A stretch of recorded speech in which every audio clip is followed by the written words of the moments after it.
Kevin Chaos. Alright. So I know this guy who has a very bleak outlook on the world. There's a few people I know in this that look at things as if they're pointless or hopeless, lost.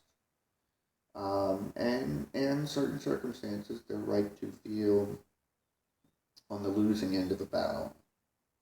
However, even to conspiracy theorists and things taken to extreme, microchips, might I remind you of whatever challenge, that it's beatable, that humankind, through all of its many catastrophes, hasn't been eradicated yet.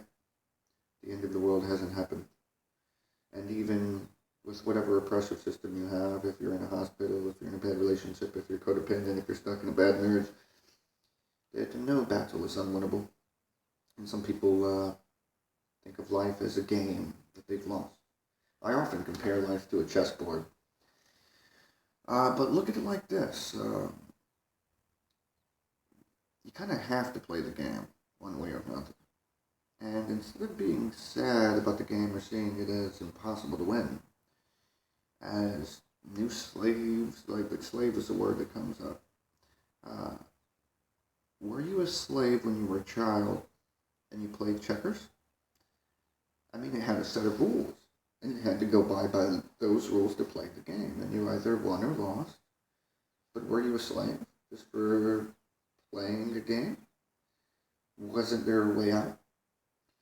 And then you grow up a little more, and a new game or a new system comes into play. Now you have chess.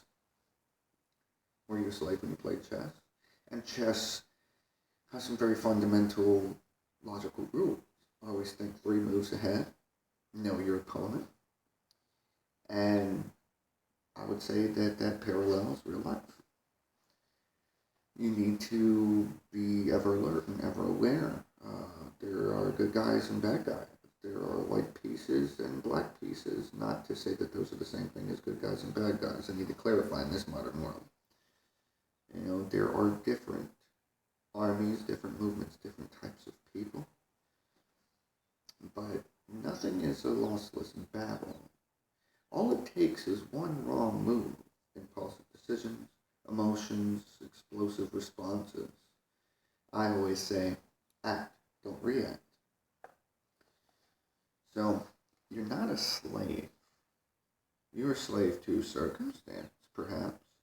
Maybe you're a slave to your own emotions. Maybe you lack an impulse control.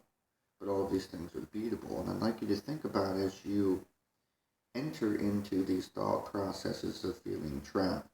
If there was a process, a set of moves on the game board that you took to get there, is there a set of moves you can take to get out?